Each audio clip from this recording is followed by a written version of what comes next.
Salut à toutes et tous. Ça y est, c'est parti. C'est parti pour, et même plus que jamais, pour reprendre donc la révision des verbes irréguliers. Révision d'anglais. Hein, conformément à une vidéo où je parlais de me remettre à l'anglais, de me remettre donc aux révisions des cours d'anglais. Voilà. Alors c'est parti. Donc en ce 1er janvier 2020. Voilà. Donc, ça en fait un paquet de verbes irréguliers. Parce que là j'ai une liste assez longue à connaître par cœur, qui est de 170 verbes irréguliers. Voilà, donc parfois on a des listes à réviser plus courtes, hein, des verbes irréguliers. On sait qu'il y en a plus que 170, mais déjà ça fait une belle liste à réviser. Voilà.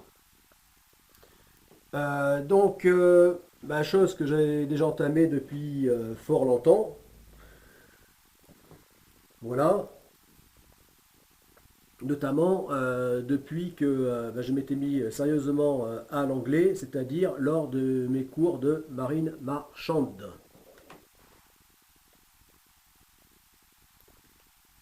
Voilà. Donc, là, c'est une liste que j'ai affichée dans une pièce de mon domicile. Et j'avais aussi noté ces verbes irréguliers euh, en fiche. Voilà. Pour pouvoir me déplacer avec. Alors, voilà. Donc,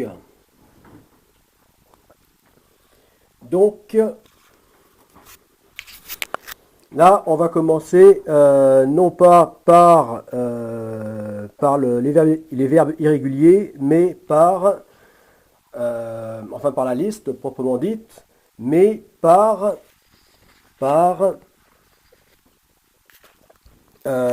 par euh,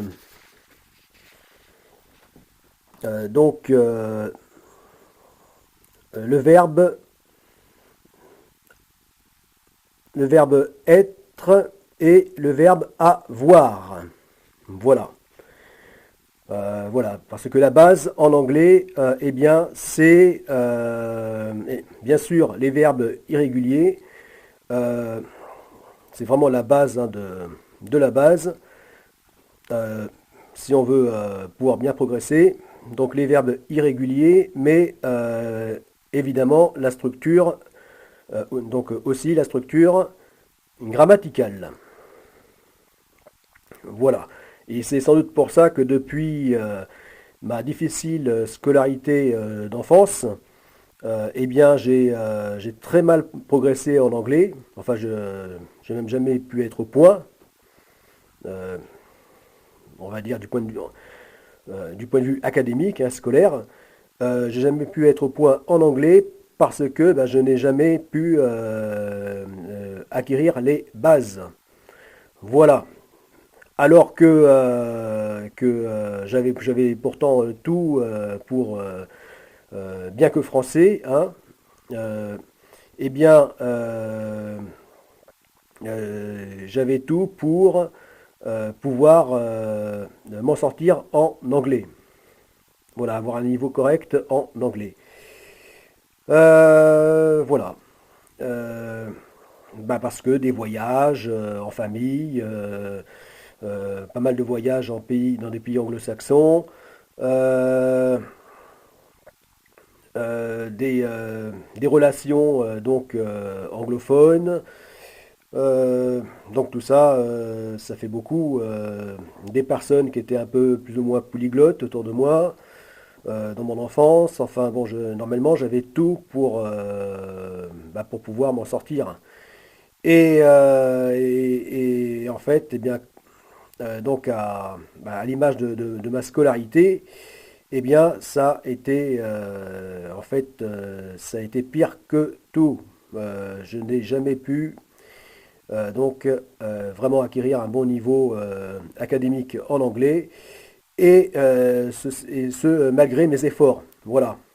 Parce que surtout arrivé à l'âge adulte euh, et, euh, et avec donc la motivation d'intégrer donc la marine marchande, eh bien là il y avait intérêt à être bon en anglais et malgré tous les efforts que j'ai pu faire, donc je me suis investi en temps, en argent, etc. Eh bien, la progression, la progression n'a été que très très limitée. Voilà. Après, ça n'empêche pas que quand même je suis arrivé à acquérir un certain vocabulaire et une certaine tchatch en anglais. Hein. Quand même un anglais de terrain. Euh, voilà, malgré tout. Mais bien sûr, ceci ne suffit pas. Il faut absolument arriver, surtout quand on a des ambitions,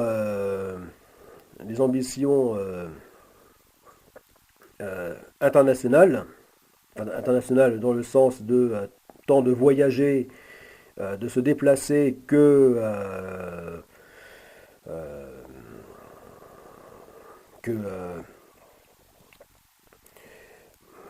que autre, eh bien donc la maîtrise réelle de l'anglais, donc y compris scolaire, est indispensable, est impérative. Voilà, alors, aujourd'hui, première petite leçon d'anglais. Voilà, enfin, petite révision plutôt. Donc, on va commencer donc avec ces deux verbes, comme je disais. Hein, les verbes euh, être et le verbe avoir. Voilà, c'est parti. Donc, euh, voilà, je vais faire comme ça. Je vais euh, c'est ça. Je vais le lire donc en anglais, comme c'est écrit ici. Voilà. Alors, I am, you are, he, she, it is, we are, you are, they are.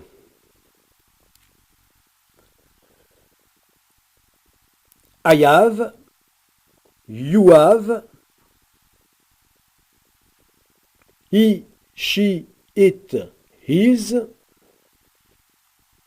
we have. Alors, it, je recommence. He, she, it has. Has. We have. You have. They have. Alors la prononciation, ouais, bah c'est they, je crois. C'était they have. Bon, enfin, la prononciation, euh, en fait, là, je vais dédramatiser, parce qu'en France, on a ce grand défaut. C'est peut-être pour ça que la France est peut-être le pire pays au monde en termes de compétences de langue étrangère. Euh, Parce que c'est avec cette satanée façon de sacraliser l'apprentissage de l'anglais. Voilà. Tout de suite, il faut, bon, je ne vais pas être vulgaire, mais péter plus haut que son cul. Voilà, pour parler la langue de Shakespeare, le parler tout de suite, hein, le parler raffiné, élégant.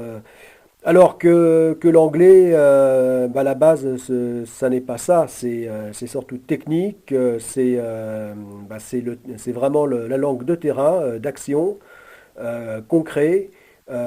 Et c'est pas pour rien si l'anglais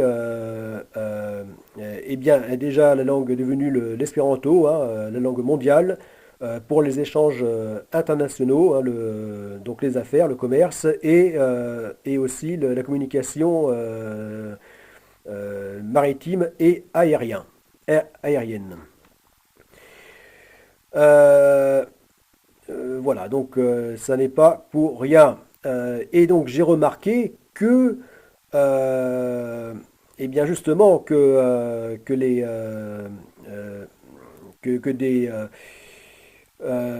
des populations comme les Philippins, par exemple, eh bien, sont arrivés à très bien parler en anglais.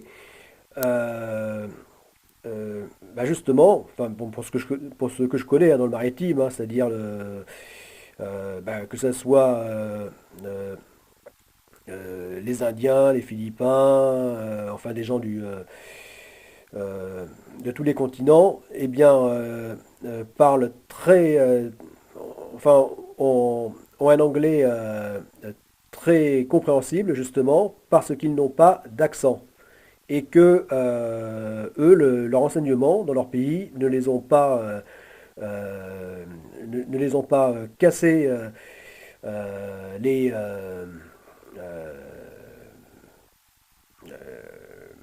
enfin, ne les ont pas emmerdés avec ces histoires d'accent, etc. Et donc euh,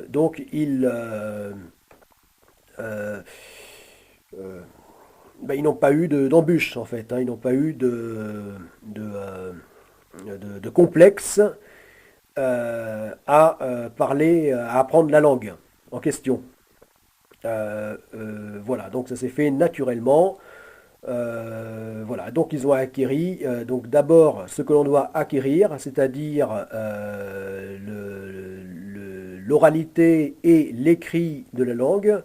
Et après, eh bien, l'accent ne vient qu'en dernier. C'est-à-dire vraiment quand on a déjà acquis tout le reste et que l'on est, euh, que l'on est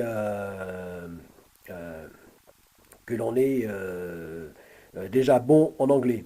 Voilà, qu'on a déjà une bonne maîtrise, donc parlé, lu, écrit, eh bien, euh, ensuite, on peut se mettre à pinailler par rapport aux accents, etc. Donc aux détails de la langue. Or, en France, eh bien, l'enseignement, c'est tout le contraire qui fait. C'est tout de suite sacraliser donc l'apprentissage.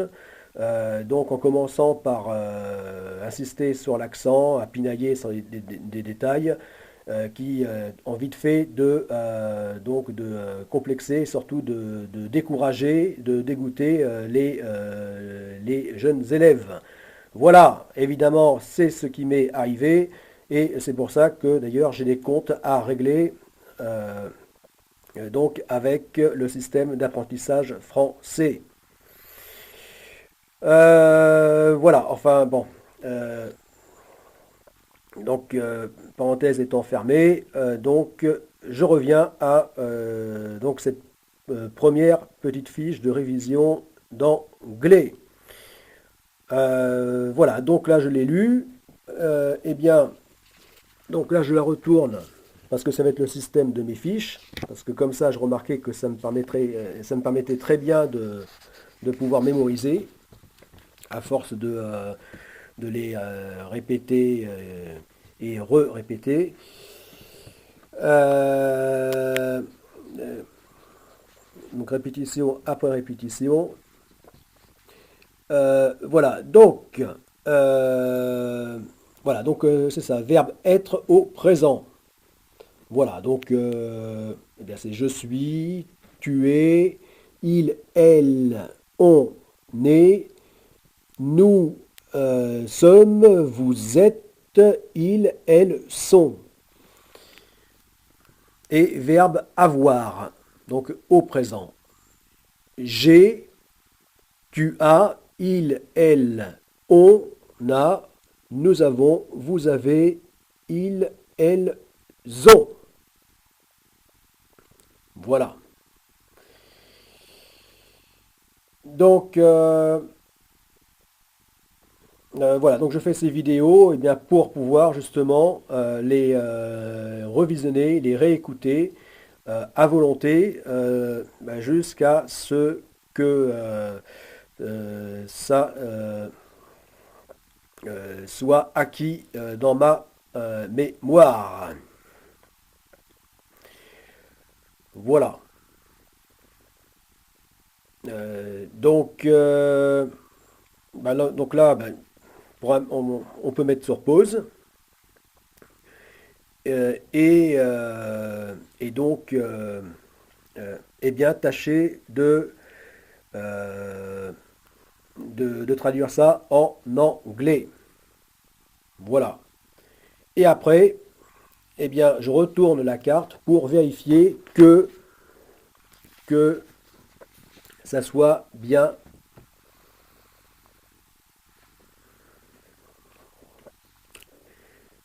euh, bien, euh, bien ça, qu'il n'y ait pas d'erreur.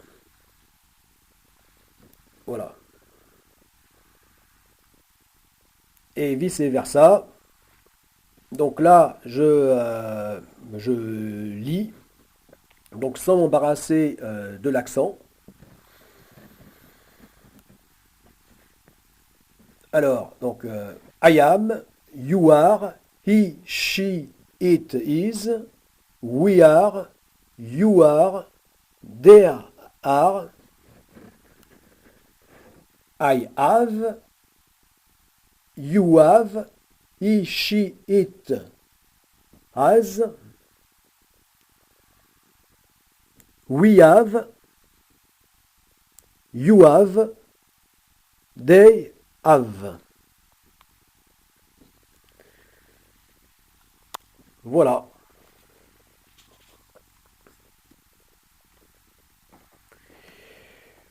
Voilà, donc première petite révision d'anglais.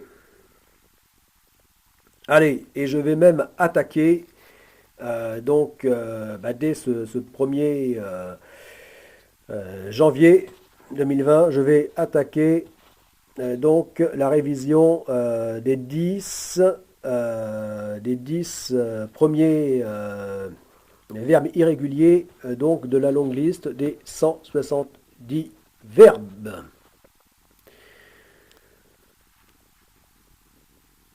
Voilà,